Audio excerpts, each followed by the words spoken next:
The Google Pixel 10 Pro XL is named in part after its size, but to get to grips with how good a phone it is, it would be wrong to focus on physical qualities alone. It is easy to point to things like the phone's incredibly bright display or its versatile cameras as major selling points. But this is a phone where the true value lies beyond the specs list. There are, in typical Google fashion, lots of AI features to play around with, features with a wide range of applications and utility.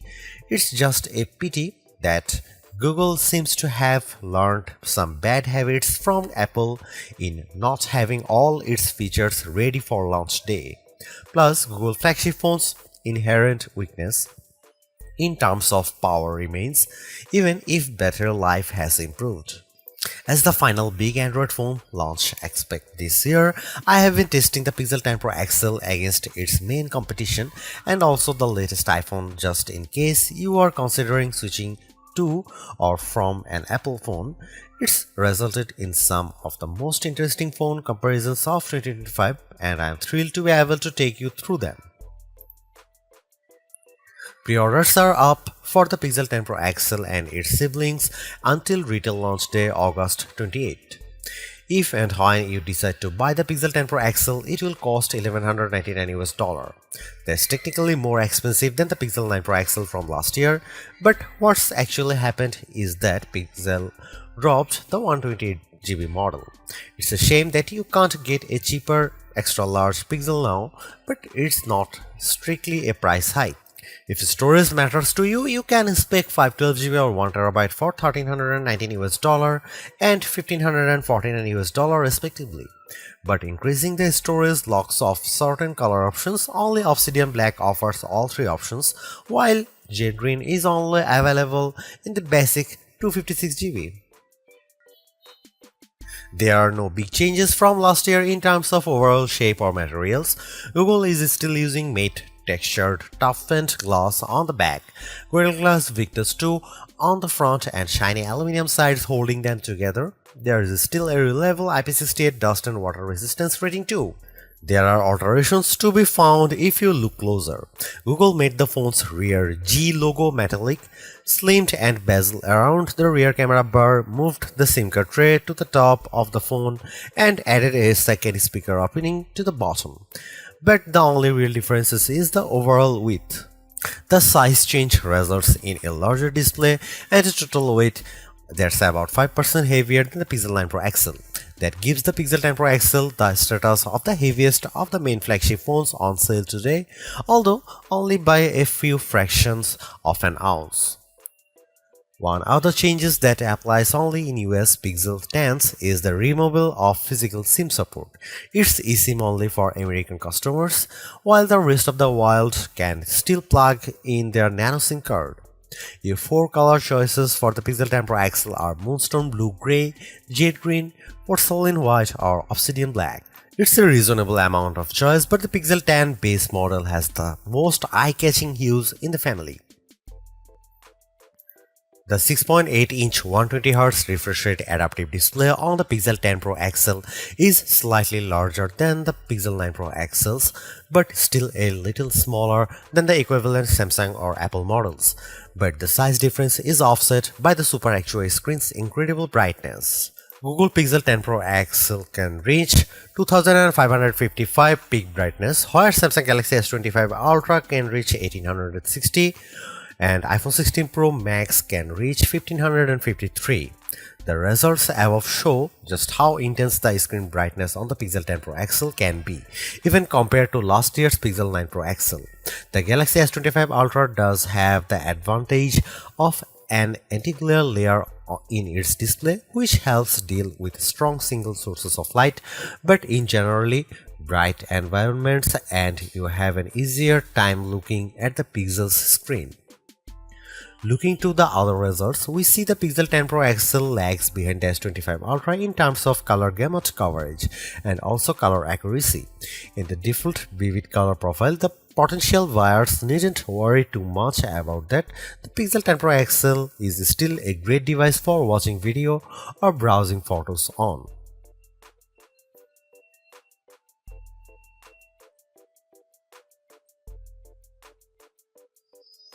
You might be surprised to hear that the Pixel 10 Pro XL's camera are identical to the Pixel 9 Pro XL's, at least on paper. The 50 megapixel main, 48 megapixel ultra-wide, 48 megapixel 5x telephoto and 42 megapixel selfie cameras are unchanged from the 2024 model, as all the upgrades are located on the softer side. Here we can see some camera samples of the Google Pixel 10 Pro XL. Let's kick off the comparisons with main camera shot of a cottage. We see the first evidence of the Pixel 10 Pro XL's apparent default processing priority, balancing the brightness of all colors in the shot. This is perhaps why the Pixel shot is much warmer, with the Galaxy S25 Ultra's image being cooler and brighter. Against the iPhone 16 Pro Max, the Pixel 10 Pro XL also looks less bright but punches up the colors in return. The trees in the background in this view across a park are much easier to make out in the Google photo. And how does it compare against the outgoing Pixel 9 Pro XL? This photo of disused telephone box shows that the Pixel 10 Pro XL gives slightly stronger colors on the blue end of the spectrum, but is otherwise identical to the Pixel 9 Pro XL's image. In the night mode, with our subject being mini bottle of Henderson's relish, we see the Pixel 10 Pro XL struggle to capture the light compared to the Galaxy S25 Ultra, but the Pixel does have less of a red color caused by the curtains in the room than the S25 Ultra, which could be an advantage in some cases. Switching to the ultra-wide cameras and looking over a small stream in a wood, the Pixel's image pales compared to the S25 Ultra's far brighter shot. This is likely as a result of the Pixel's relatively small sensor not capturing as much light and the post-processing not being able to do enough to compensate.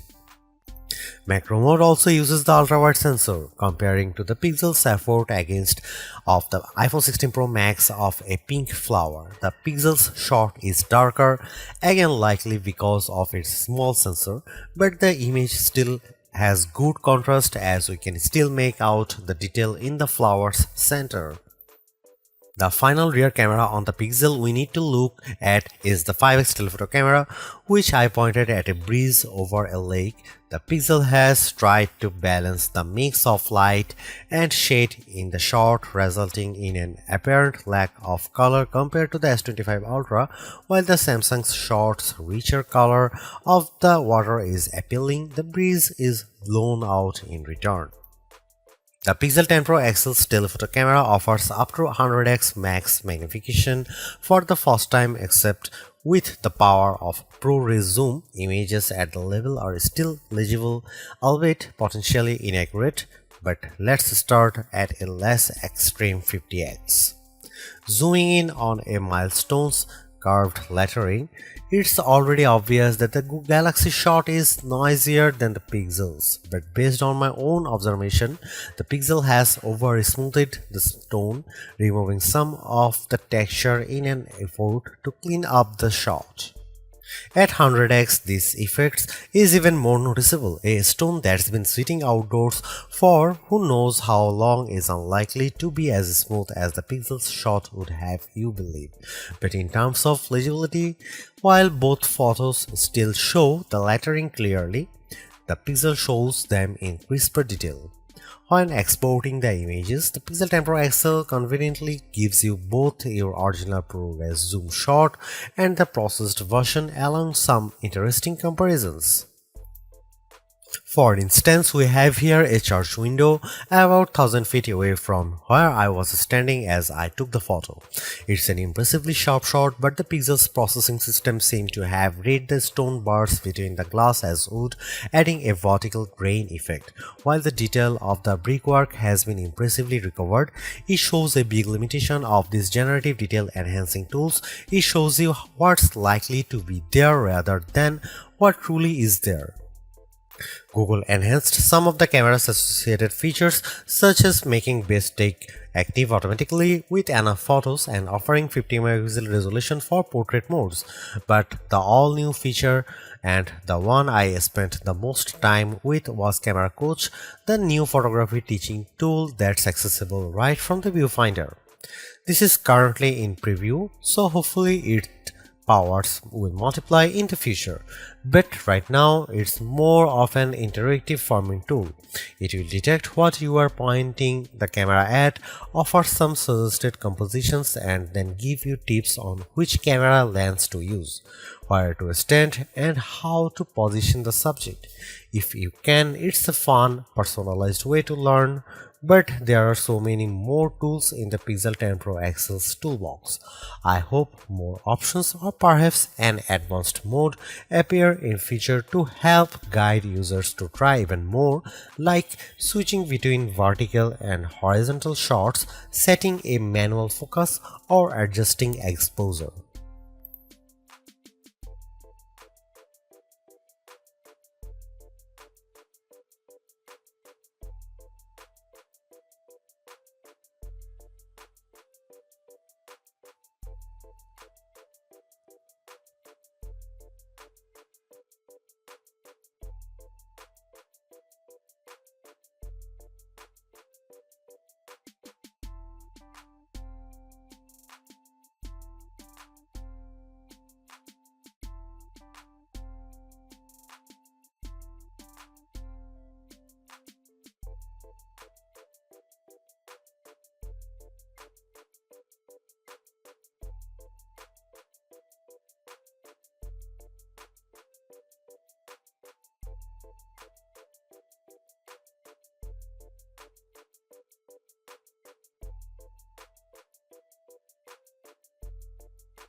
Google's updated the chip in its Pixel 10 Pro models with a Tensor G5 and paired Pro models including the 10 Pro XL with 16GB RAM.